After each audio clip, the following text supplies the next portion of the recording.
નમસ્તે વિદ્યાર્થી મિત્રો, આજે આપણે પ્રકરણ 10 ના 76 ટુ 100 નંબરના જે પ્રશ્નો છે એના સોલ્યુશનની ચર્ચા કરીએ છીએ. 76 નંબરનો પ્રશ્ન જુઓ. વાદળી પ્રકાશની મદદથી વિવર્તન ભાત મેળવવામાં આવે છે.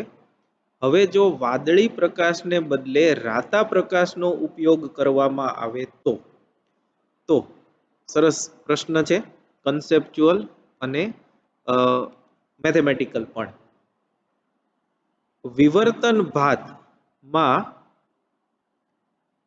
વિવર્તનમાં મધ્યસ્થ અધિકતમ ની પહોળાઈ બરાબર 2 લેમ્બડા કેપિટલ ડી બાય એ છે. હવે આ આપણને ખબર છે મધ્યસ્થ અધિકતમની પહોળાઈ આટલી થશે. તો આમાં લેમ્બડા વાદળી અને રેડ બે છે. Lambda blue less than lambda red, કેમ કે આપણે જાનીવાલી પીનારા ભણી ગયા છીએ, લાલ રંગની તરંગ લંબાઈ સૌથી વધુ હોય અને વાદળી રંગની તરંગ લંબાઈ છે એ સૌથી ઓછી હોય. તો lambda blue less than lambda red છે. તો જો વાદળીના બદલે રાતો પ્રકાશ આપણે વાપરીએ તો લેમ્બડા વધે એટલે મધ્યસ્થ અધિકતમ અથવા તો બાકીના ગૌણ અધિકતમો ની પહોળાઈ વધે. તો અધિકતમો છે એ પહોળા થાય અને પહોળા થાય એટલે સ્વાભાવિક છે પહેલા જે સ્થાન હતું એના કરતા હવે વધારે સ્થાનની જરૂર પડે એટલે એકબીજાથી દૂર જાય છે. એટલે તરંગ લંબાઈ વધવાને લીધે અધિકતમો અને ન્યૂનતમો પહોળા થાય અને એકબીજાથી દૂર જાય છે. જો તમને એમ આપ્યું હોય કે લાલ રંગના પ્રકાશની મદદથી વિવર્તન ભાત મેળવવામાં આવે, હવે જો લાલને બદલે વાદળી પ્રકાશનો ઉપયોગ કરીએ તો આ બી ઓપ્શન આવશે. અધિકતમો અને ન્યૂનતમો સાંકડા થાય અને વધારે ગીચ થશે. કેમ કે એ કિસ્સામાં આપણે તરંગ લંબાઈ ઘટાડીએ છીએ. 77મો પ્રશ્ન કન્સેપ્ચ્યુઅલ છે. વિવર્તનની માત્રા લેમ્બડા બાય ડી ના સમપ્રમાણમાં છે અને અહીંયા ખાસ જોજો ડી જે છે એ સ્લિટની પહોળાઈ છે. આપણે જેને એ કહીએ છીએ ટેક્સ્ટબુકમાં, એ અહીંયા આગળ એને ડી કીધું છે. પછી 78 જો બે સુસંબદ્ધ પાતળા રેખીય ઉદ્ગમો વચ્ચેનું અંતર 0.7 મિલીમીટર છે. 1 મીટર અંતરે રાખેલ પડદા પર રચાતી વ્યતિકરણ ભાતમાં ચોથી અપ્રકાશિત શલાકા મધ્યસ્થ શલાકાથી 3 મિલીમીટર અંતરે તમને મળે છે. તો સ્લિટ પર આપાત પ્રકાશની તરંગ લંબાઈ શોધો. તો આપણા જૂના અને જાણીતા સૂત્ર પરથી વિનાશક અપ્રકાશિત છે એટલે વિનાશક વ્યતિકરણ માટે, જો હું આ વિનાશક માટે એવરી ટાઈમ ફોર્મ્યુલા એટલે લખું છું કે જેથી કરીને તમને યાદ રહી જાય. 2n-1 lambda by 2. જો માઇનસ લેતા હોઈએ તો n આવશે શલાકાનો ક્રમ. ભૂલતા નહીં, માઇનસ લઈએ એટલે n આવશે શલાકાનો ક્રમ. તો n બરાબર 4 માટે, કેમ કે ચોથી અપ્રકાશિત કીધી છે, x4 d by capital D બરાબર અહીંયા 4 મૂકો તો એ થશે 7 લેમ્બડા બાય 2. આના ઉપરથી lambda 2/7 into x4d by capital D, બધી કિંમતો મૂકી અને જો આપણે જવાબ મેળવીએ તો એ 600 નેનોમીટર આવશે. તો એ 600 નેનોમીટર એનો જવાબ આવશે. 79 એના પછીનો પ્રશ્ન 79. પ્રથમ ક્રમના અધિકતમ અને દ્વિતીય ક્રમના અધિકતમને અનુરૂપ વિવર્તન કોણના સાઇન વિધેયોનો ગુણોત્તર ખાલી જગ્યા થશે. તો જો પ્રથમ અધિકતમ પ્રથમ અધિકતમ માટે a sin થીટા બરાબર a sin થીટા બરાબર 2 into 1 plus 1 into lambda by 2 એટલે એ થશે 3 લેમ્બડા બાય 2 અને દ્વિતીય અધિકતમ એના માટે a sin થીટા આને આપણે પ્રથમ માટે 1 દ્વિતીય માટે 2 કહીએ બરાબર 2 into 2 plus 1 લેમ્બડા બાય 2 એટલે આ થયું 5 લેમ્બડા બાય 2 એ થયું 5 લેમ્બડા બાય 2 therefore આ 1 કહીએ અને આ 2 કહીએ તો 1 અને 2 નો ગુણોત્તર લેતા 1 અને 2 નો ગુણોત્તર લેતા a sin theta 1 upon a sin theta 2 બરાબર 3 lambda by 2 divided by 5 lambda by 2 એટલે આ થશે 3 by 5 અહીંથી a કેન્સલ થશે તો વિવર્તન કોણોના સાઇન એટલે થીટા 1 નો સાઇન થીટા 2 નો સાઇન એનો ગુણોત્તર આપણને મળ્યો 3 by 5 એટલે એનો જવાબ એ આવશે 3 by 5 આ ઇમ્પોર્ટન્ટ આવા પ્રશ્ન નીટમાં ખાસ વધારે અગત્યના પછી જો 80 to 85 પ્રશ્નો જે છે એ બધા ઓલમોસ્ટ થિયોરેટિકલ છે એક ફ્રેનલ અંતરનું સીધું તમને બોર્ડ પરીક્ષામાં પૂછી શકે કે ફ્રેનલ અંતર કોને કહે છે તો ZF ફ્રેનલ અંતરનો સંકેત છે a સ્ક્વેર બાય લેમ્બડા એ ફ્રેનલ અંતર છે થિયોરેટિકલ છે કોણીય વિભેદન વધુ તેમ વિભેદન શક્તિ ઓછી હવે 81 માટે આ યાદ રાખજો આપણે એવું ભણ્યા છીએ કે વિભેદન શક્તિ બરાબર 1 upon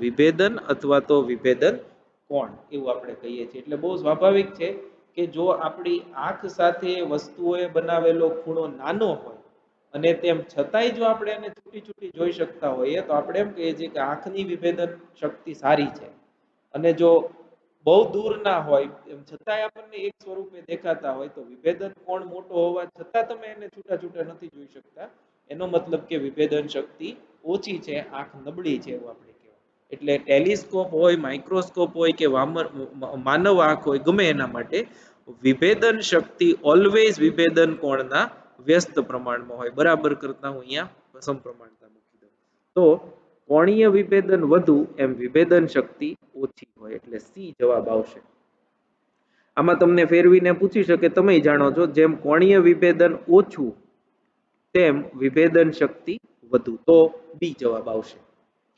ટેલિસ્કોપની વિભેદન શક્તિ ખાલી જગ્યા છે તો ટેલિસ્કોપનું કોણીય વિભેદન જે છે એ 1.22 લેમ્બડા બાય ડી છે આપણે ડેલ્ટા થીટા જોયેલું છે એ કેટલું મળ્યું છે 1.22 લેમ્બડા અપોન ડી તો કોણીય વિભેદન આટલું હોય તો વિભેદન શક્તિ ડી અપોન 1.22 લેમ્બડા થશે એવી રીતે માઇક્રોસ્કોપનું વિભેદન છે એ 1.22 લેમ્બડા બાય 2 સાઇન બીટા છે તો વિભેદન શક્તિ એનું વ્યસ્ત એટલે 2 સાઇન બીટા અપોન 1.22 લેમ્બડા એવું થશે અહીંયા આગળ આપ્યું છે કોણીય વિભેદન એટલે આનું વ્યસ્ત થશે એટલે આમાં બી જવાબ અને ન્યુમેરિકલ એપર્ચર એ માઇક્રોસ્કોપની વિભેદન શક્તિમાં આપણે ભણી ગયા છીએ એ છે n ઇન્ટુ સાઇન બીટા એટલે એ વિકલ્પ એનો જવાબ આવશે એટલે આ બધા થિયોરેટિકલ પ્રકારના પ્રશ્નો છે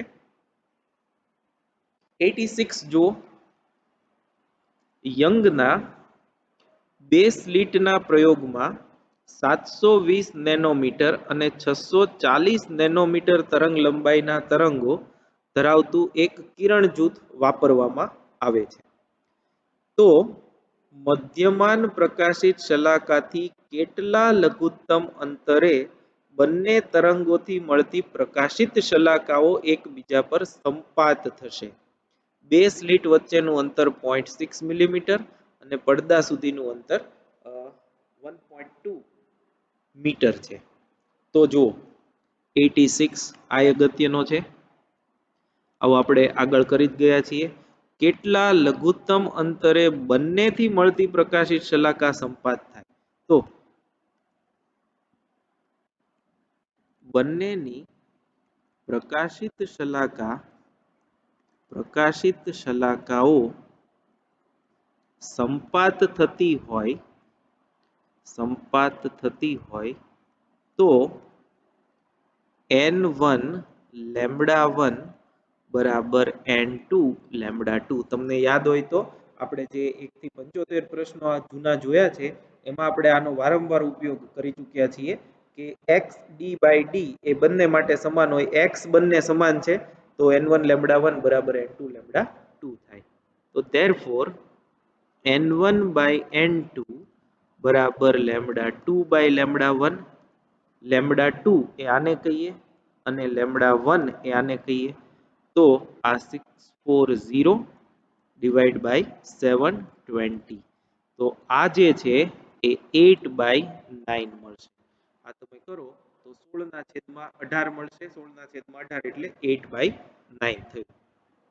તો આમ આનો મતલબ એવો થાય કે λ1 બરાબર કેટલું છે? 720 નેનોમીટર ની n1 બરાબર 8મી અને λ2 એ કેટલું છે? 640 નેનોમીટર ની n2 બરાબર 9મી શલાકાઓ સંપાત થાય. 9મી શલાકાઓ સંપાત થતી હોય. તમે સમજો બરાબર. તો પહેલું 8મી આની અને 9મી આની સંપાત થાય. પછી નેક્સ્ટ કઈ સંપાત થશે? તો કે λ1 જે છે એની 16મી અને λ2 જે છે એની 18મી. પછી આની છે એ 24મી અને આની છે 27મી. એવી શલાકાઓ સંપાત થતી હોય. ટૂંકમાં n1 by n2 ગુણોત્તર 8 by 9 આવે એવી રીતે શલાકાઓ સંપાત થાય. તો મિનિમમ કયું n ની કિંમત આવી? 1 માટે 8 અને 2 માટે 9. તો હવે એમાં ને એમાં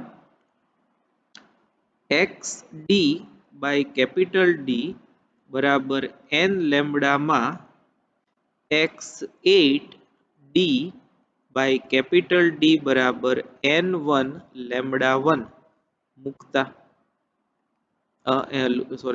નહીં પરથી x8 કેમ કે આપણે x ગોતવાનું છે ક્યાં સંપાત થાય તો એ થશે n1 λ1 d divided by small d. n1 8 λ1 એ છે 720 એટલે 7.2 10⁻⁻7 into d પડદાનું અંતર 1.2 metre divided by small d 0.6 millimetre એટલે 6 into 10⁻⁴ મીટર.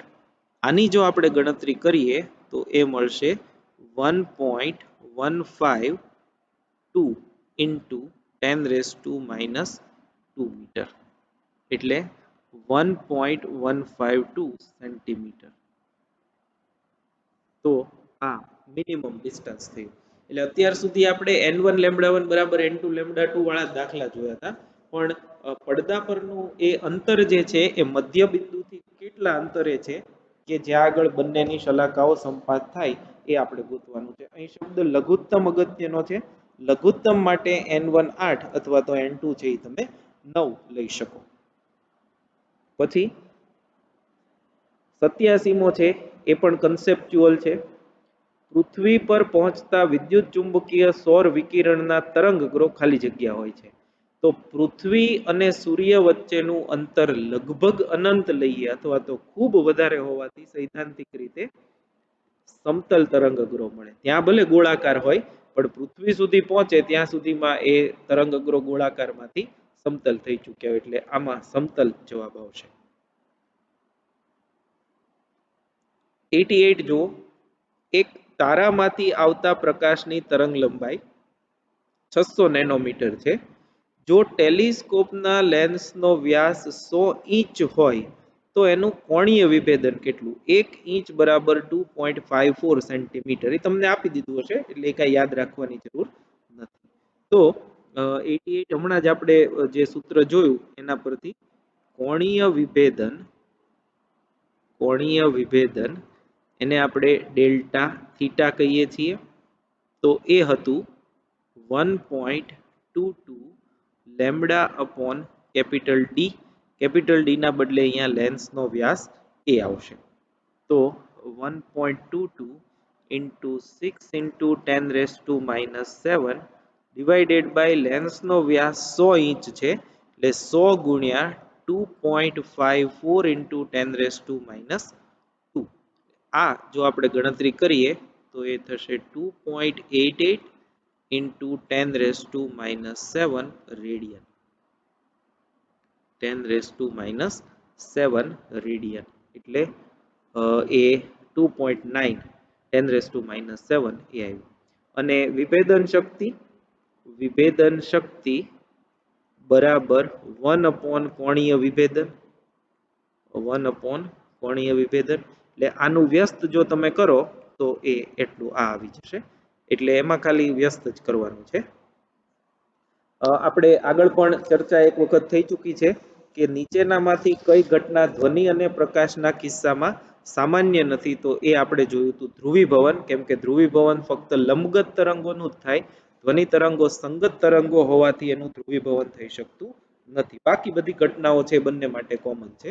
તો અહીંયા આ બહુ ફેમસ અને ચવાઈ ગયેલો પ્રશ્ન છે, કદાચ બોર્ડની પરીક્ષામાં તમને પૂછી શકે. પછી 91 જો એક ધ્વનિ ઉદ્ગમ 960 હર્ટ્ઝ આવૃત્તિ વાળો ધ્વનિ 0.75 મીટર પહોળાઈના ખુલ્લા બારણા તરફ મોકલે છે, તો તેની એક બાજુએ કેટલા ખૂણે પ્રથમ ન્યૂનતમ રચાશે? હવામાં ધ્વનિ તરંગની ઝડપ 320 મીટર પર સેકન્ડ લો. જો આ વિવર્તનનો દાખલો છે પણ ધ્વનિ તરંગો માટેનો છે, એટલે સૂત્ર તો આપણે આપણા જ વાપરશું, પણ તરંગોની જે કેરેક્ટરિસ્ટિક્સ છે એ અહીંથી લેશું. તો 91 અહીંયા હું લખું છું. પ્રથમ ન્યૂનતમ એ તમને પૂછ્યું છે, તો પ્રથમ ન્યૂનતમ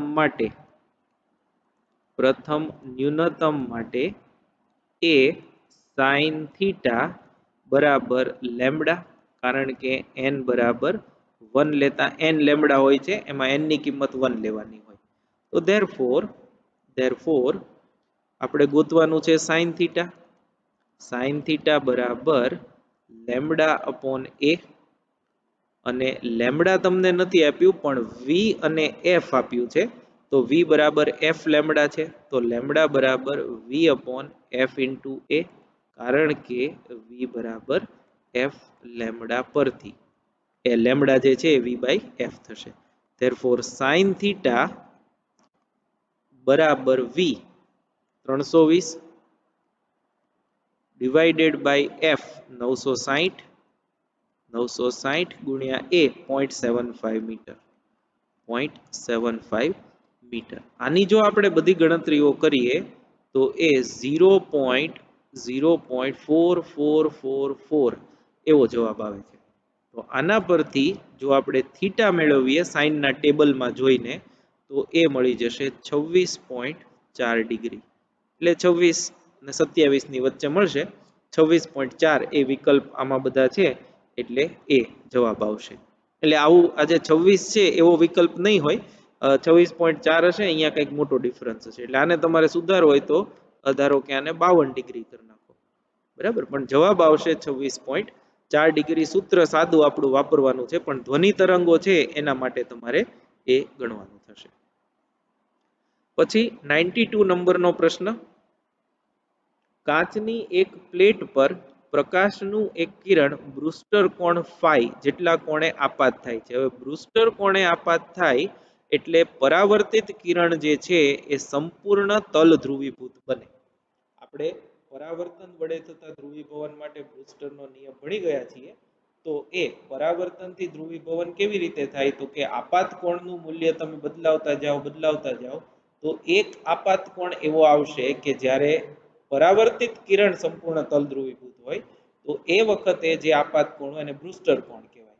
અને એ વખતે પરાવર્તિત અને વક્રીભૂત બે કિરણો મળશે અને બંને પરસ્પર લંબ હોય. એટલે તમને કીધું છે કે આ વખતે પરાવર્તિત અને વક્રીભૂત કિરણ વચ્ચેનો કોણ, તો એ તો બંને પરસ્પર લંબ હોય, એટલે ખૂણો કેટલો આવશે?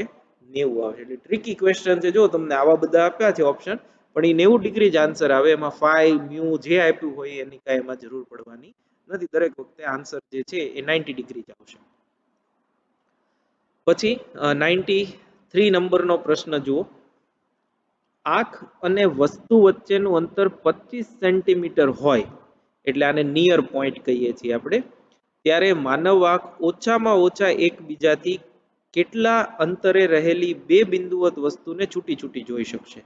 જો બહુ સરસ પ્રશ્ન છે આ, એકદમ રિયલ પ્રશ્ન છે. તમે જ્યારે બે વસ્તુને છૂટી છૂટી જોઈ શકવાની ક્ષમતાનો વિચાર કરો, ત્યારે આપણે સૌથી સરસ એક્ઝામ્પલ જે છે એ આપણું પોતાનું છે. આપણી આંખ જે છે એની કીકીનો વ્યાસ, જેમાંથી પ્રકાશ કિરણો દાખલ થાય છે, એ લગભગ 2.5 mm જેટલો જ છે. રેડ રંગનો પ્રકાશ હોય કે સામાન્ય પ્રકાશ હોય એ 4-5 હજાર એંગસ્ટ્રોમની આજુબાજુ હોય. અને આપણે જે સામાન્ય રીતે તમે ટેક્સ્ટ બુક વાંચતા હો બેન્ચ પર બેઠા બેઠા, તો એ જે અંતર હોય છે તમારી આંખથી ટેક્સ્ટ બુક સુધીનું, એ અંતર જે છે એ 25-30 સેન્ટીમીટરની આજુબાજુ હોય છે. તો તમે એ અક્ષરો છે એ કેટલા નજીક નજીક હોય, એ તમે મિનિમમ કેટલા અંતરે બેને છૂટા જોઈ શકશો.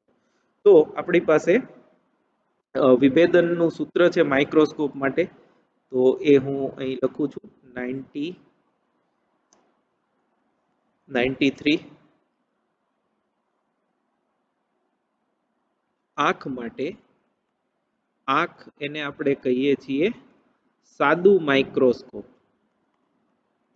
આંખનો લેન્સ એટલે સાદું માઇક્રોસ્કોપ માટે, સાદા માઇક્રોસ્કોપ માટે ડીએમ મિનિમમ ડિસ્ટન્સ કે જે જોઈ શકાય એ છે 1.22 લેમ્બડા અપોન એ ઇન્ટુ એલ, જ્યાં એ લેન્સનો વ્યાસ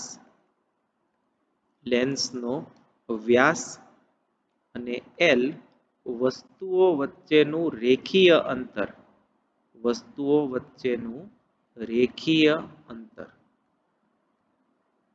તો એ આપણે ગોતી લઈએ. ડીએમ બરાબર 1.22 લેમ્બડા 550 નેનોમીટર એટલે 5.5 10⁻⁻7 મીટર ઇન્ટુ એલ, એલ જે છે એ 25 સેન્ટીમીટર એટલે 0.25 મીટર, ડિવાઇડેડ બાય એ એટલે લેન્સનો વ્યાસ એ 2.5 મિલીમીટર, 2.5 ઇન્ટુ 10⁻³ મીટરમાં. તો એ જે ડીએમ છે એ જો તમે મેળવો તો એ આપણને મળશે 67 માઇક્રોમીટર. 67 માઇક્રોમીટર એટલે એ અહીંયા 67 માઇક્રોમીટર આવશે. એ જવાબ છે એમાં સુધારો કરજો, 67 માઇક્રોમીટર એનો જવાબ આવશે. એટલે આ તમે સ્વાભાવિક છે કે બે અક્ષરો હોય, બે અક્ષરો વચ્ચેનું અંતર સામાન્ય રીતે, ધારો કે અહીંયા આ લખેલું છે તો આ રહેલી, એમાં ર અને હે વચ્ચેનું અંતર એ લગભગ માઇક્રોમીટરના ક્રમમાં હોય છે કે મિલીમીટરના અમુક ભાગમાં 100મા ભાગમાં ક્રમમાં હોય. એટલે આ તમે જુઓ તો 10⁻⁵ મીટરના ક્રમમાં થયું, 6.7 તમે એને ગણો તો. હવે જો એના એ જ દાખલામાં જો આંખ અને વસ્તુ વચ્ચેનું અંતર 5 મીટર હોય તો જવાબ શું આવે? તો આમાં તમારે જે આપણે એલ છે એ પહેલા અહીંયા 0.25 લીધું, એની બદલે ત્યાં લેવાનું 5 મીટર. તો 5 મીટર હોય તો સ્વાભાવિક છે જવાબ છે એ વધશે જ તે, એટલે એમાં તમને જવાબ આવશે 1.34 મિલીમીટર. તો 1.34 મિલીમીટર અંતરે હોય એટલી મિનિમમ તમે જોઈ શકશો. પછી જો 1.34 થી ઓછું અંતર હોય તો તમને બંને વસ્તુ એક જ સ્વરૂપે દેખાશે, વધુ નહીં દેખાય. એમ તમે 5 નું 25 મીટર લઈ જાઓ તો તમને એનાથી વધુ અંતર છે એ ઘટશે. એટલે એ પ્રમાણે કોણીય વિભેદન છે એ ઘટતું જશે. ધ્રુવીભવન કોણ અને વક્રી ભવનાંક વચ્ચેનો સંબંધ, તો તમે બ્રુસ્ટરનો નિયમ ભણી ગયા છો. બ્રુસ્ટરનો નિયમ એ છે tan θp બરાબર n, જ્યાં n વક્રી ભવનાંક. તો હવે એનું ઈ જ છે, પણ n ના છેદમાં tan θp લઈ જાઓ એટલે 1/10 cot થાય અને એ પછી 1 મળે.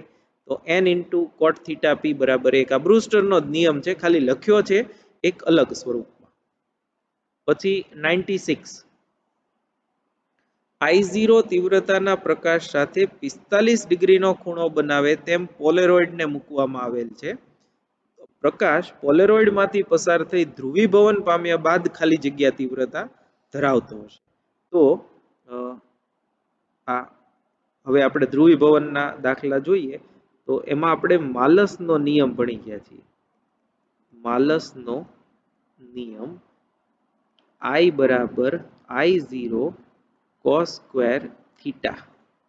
ધેરફોર થીટા આપણને 45 ડિગ્રી આપ્યું છે, તો I બરાબર I0 cos સ્ક્વેર 45 ડિગ્રી બરાબર I0 cos 45 1/√2 એનો સ્ક્વેર એટલે I0/2 એ આવશે I0/2. એટલે માલસના નિયમમાં સીધી થીટાની કિંમત જ મૂકવાની છે, બીજું કાંઈ એમાં કરવાનું નથી. 97 નંબરનો પ્રશ્ન જુઓ. યંગના પ્રયોગમાં 800 નેનોમીટર તરંગ લંબાઈના પ્રકાશથી મળતી ત્રીજી અપ્રકાશિત શલાકાનું મધ્યસ્થ શલાકાથી જેટલું અંતર છે તેટલા જ અંતરમાં 0.5 માઇક્રોમીટર તરંગ લંબાઈવાળા પ્રકાશથી મળતી પ્રકાશિત શલાકાઓની સંખ્યા કેટલી હોય? તો જો અહીંયા ખાસ એક સમજજો કે ત્રીજી અપ્રકાશિત આપી છે તમને અને બીજા કેસમાં પ્રકાશિત શલાકા આપી છે, એટલે આનો મતલબ એવો થાય કે 97 કે λ1 તરંગ લંબાઈની ત્રીજી અપ્રકાશિત નું અંતર બરાબર λ2 તરંગ લંબાઈની n પ્રકાશિત નું અંતર. બરાબર, તો λ1 માટે પદ તફાવત કેટલો થાય અપ્રકાશિત માટે? તો કે 2n - 1 into λ1/2 divided by n2 λ2. અને આપણે n1 કહીએ, ઓલાને n2 કહીએ. હવે n1 કેટલી લેવાની છે? ત્રીજી. તો અહીંયા 3 મૂકીએ તો 3 ગુણ્યા 2 6 ઓછા 1 એટલે 5 λ1/2 બરાબર n into λ2. જ્યાં n જે છે એ આપણે ગોતવાનું છે કેટલું છે એ. તો ધેરફોર અહીંયા હું લખું છું n બરાબર 5 λ1 divided by 2 λ2. તો 5 into λ1 800 એટલે 8 into 10⁻⁻7 divided by 2 λ2 0.5 માઇક્રોમીટર એટલે 5 into 10⁻⁻7. તો 5 કેન્સલ, 2 ગુણ્યા 2 4 એટલે શું આવશે? 4. એટલે n એનો જવાબ આવ્યો 4. સરસ દાખલો છે. આપણે અત્યાર સુધી તો શું કરતા હતા, સીધું n1 λ1 બરાબર n2 λ2 એવી ગણતરી કરી અને n1 n2 λ1 λ2 માંથી જે ન આપ્યું હોય એની આપણે ગણતરી કરી અને જવાબ મેળવતા હતા. પણ આ પહેલો દાખલો એવો છે કે જેમાં એક બાજુ અપ્રકાશિત છે અને બીજી બાજુ પ્રકાશિત છે, એટલે એક બાજુ તમારે જે સૂત્ર વાપરવાનું થાય એ 2n - 1 λ/2 થાય અને એને કમ્પેર કરવાનું છે n લેમ્બડા સાથે. એટલે આ એક યુનિક ટાઈપનો આ જ સૂત્ર જે આપણે ઘણી બધી વાર વાપર્યું છે એના પરનો દાખલો છે, પણ એક અપ્રકાશિત એક પ્રકાશિત માટેનો. ત્યારબાદ 98 જે છે એ જોઈ લો. 1 મીટર કેન્દ્ર લંબાઈવાળા લેન્સની સામે અનંત અંતરે એ પહોળાઈની એક સ્લિટ મૂકવામાં આવે છે. આ સ્લિટ પર આપાત પ્રકાશની તરંગ લંબાઈ 600 નેનોમીટર અને મધ્યસ્થ અધિકતમની એક બાજુએ 4 મિલીમીટર દૂર પ્રથમ ન્યૂનતમ રચાતું હોય તો સ્લિટની પહોળાઈ ગણો. તો એમાં 98 એનું સોલ્યુશન જોઈએ આપણે. આમાં તમને એક આકૃતિ દોરીને સમજાવું, કેમ કે આવો એક દાખલો પહેલા પણ પૂછાયેલો છે, એમાં કન્ફ્યુઝન ન થાય. આ અંતર જે છે સ્લીટ, એ પહોળાઈની સ્લીટ, આ પડદા સુધીનું અંતર ડી છે. હવે 1 મીટર કેન્દ્ર લંબાઈ વાળા લેન્સની સામે હવે પ્રકાશના કિરણોને અહીંથી બધા નીકળે, આમે જશે, આમે જશે, આમે જશે, જુદી જુદી દિશાઓમાં જશે. એને સમાંતર બનાવવા માટે ઘણી વખત અહીંયા આગળ આપણે એક લેન્સ મૂકીએ છીએ, બરાબર સ્લીટને અડીને. આ લેન્સ એલ થયો. તો લેન્સ જે છે એમાંથી નીકળતા કિરણો બધા સમાંતર હોય, એટલે તમને ફ્રોનહોફર વિવર્તન છે એ મળે. એ સંજોગોમાં પડદો જે છે એ તમારે લેન્સની કેન્દ્ર લંબાઈ જેટલા અંતરે રાખવો જોઈએ. એટલે આમાં તમને ઇનડાયરેક્ટલી ડી આપવાના બદલે શું આપી દીધું છે? લેન્સની કેન્દ્ર લંબાઈ એફ આપી છે. એટલે તમને એવું કે સ્લીટની બાજુમાં એક લેન્સ મૂકેલો છે, તો તમને જે વિવર્તનની ભાત મળશે એ વિવર્તનની ભાત એફ અંતરે મળશે. એટલે એ કિસ્સામાં લેન્સ જો આપ્યો હોય તો સ્લીટથી પડદાનું અંતર ડી જે છે એની બદલે આપણે ત્યાં સ્મોલ એફ લેન્સની કેન્દ્ર લંબાઈ લેવી પડે. એટલું ખાસ તમારે આમાં યાદ રાખવાનું છે. તો આપણે મધ્યસ્થ અધિકતમની એક બાજુ પ્રથમ ન્યૂનતમ માટે ગણવાનું છે, તો એ આપણે જાણીએ છીએ. પ્રથમ ન્યૂનતમ માટે એ sin થીટા બરાબર લેમ્બડા, કારણ કે n બરાબર 1, n લેમ્બડા થાય પણ n ની કિંમત 1 છે એટલે sin થીટા બરાબર લેમ્બડા થશે. Therefore a into x by f બરાબર લેમ્બડા, કેમ કે આ બરાબર મધ્યસ્થ અધિકતમ અહીંયા હોય. પ્રથમ ન્યૂનતમ ધારો કે અહીંયા રચાય તો આને આપણે x કહીએ છીએ, આ અંતરને. તો લેમ્બડા જે છે આ થીટા હોય, તો આ tan લઈ અને તમે ગણતરી કરી શકો. તો સ્લીટની પહોળાઈ આપણે ગોતવી છે, તો lambda into F divided by X. તો lambda 600 nanometer, 6 into 10⁻⁻7 meter. F એટલે લેન્સની કેન્દ્ર લંબાઈ, જેને આપણે પડદાનું અંતર પણ કહી શકીએ, અને એક્સ 4 મિલીમીટર દૂર રચાય છે, એટલે 4 ઇન્ટુ 10⁻³ તો આની આપણે ગણતરી કરીએ તો એ આવે છે 1.5 ઇન્ટુ 10⁻⁴ મીટર, એટલે કે 0.15 મિલીમીટર. 0.15 મિલીમીટર. ત્યારબાદ 99 નંબરનો પ્રશ્ન છે એ ઇન્ટિગ્રેશન પરનો છે, જેને આપણે હમણાં સ્કીપ કરીએ છીએ. એ લગભગ હવે આવા પ્રશ્ન પૂછાતા નથી, પણ એનો જવાબ છે એ 1.256 મિલી જૂલ થશે.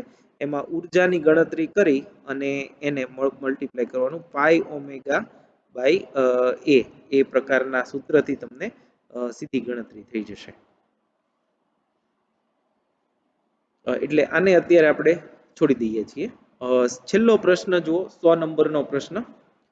હવામાંથી કોઈ માધ્યમમાં પ્રવેશતા પ્રકાશ કિરણ માટે વક્રીભવન કોણ 33.6 ડિગ્રી છે, તો આ માધ્યમમાં આપાત કિરણ માટે ધ્રુવીભવન કોણ કેટલો હશે?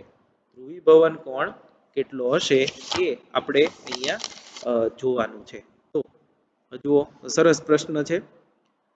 આપણે આકૃતિ દોરી અને આ ઘટના સમજીએ. પરાવર્તનથી થતા ધ્રુવીભવનમાં અહીં ધારો કે માધ્યમ છે, આ સપાટીએ દોરેલો લંબ, પ્રકાશનું કિરણ જે છે એ આમ આપાત થયું, આમ આપાત થયું. આ જો સપાટીને દોરેલો લંબ હોય તો આ કિરણનું વક્રીભવન થઈ અને આમ જશે. આ આપાત કોણ I થયો, આ વક્રીભવન કોણ R થયો. તો ધ્રુવીભવન કોણ IP હોય ત્યારે આ કિરણ જે છે એ સંપૂર્ણ તલ ધ્રુવીભૂત થાય, તલ ધ્રુવીભૂત, અને આ ખૂણો કેટલો થાય? IP થશે. તો ધ્રુવીભવન કોણ માટે આપણું સૂત્ર છે tan IP બરાબર વક્રીભવનાંક n. તો ધારો કે આ n1 છે, જે 1 છે, આ n2 છે જે n છે એ આપણે ગોતવો પડે. તો એના માટે પહેલા સ્નેલનો નિયમ વાપરીએ. તો સ્નેલના નિયમ મુજબ n1 sin I p બરાબર n2 sin n2 sin ip n2 sin ip. તો અચ્છા સોરી આ કઈ જરૂર જ નથી, n જ સીધું આપ્યું છે તમને. ઓકે, તો પછી સીધું થઈ જશે tan ip બરાબર n કેટલું છે 1.5. તો આના પરથી ip જે છે ધ્રુવીભવન કોણ એ આપણને મળશે 56.4 ડિગ્રી. 56.4 ડિગ્રી એટલે એ વિકલ્પ જે છે એ એનો જવાબ આવશે. એટલે સીધું જ છે, આવી આકૃતિની સમજણ બરોબર છે પણ સીધી તમે n બરાબર tan થીટા p પરથી સીધી ગણતરી કરી શકશો. તો આ જે આપણા નેક્સ્ટ 75 ટુ 100 પ્રશ્નો હતા એનું સોલ્યુશન જોયું. આવતા વખતે આપણે આની આગળના એટલે કે 100 112 125 નું સોલ્યુશન કરીશું. Thank you very much.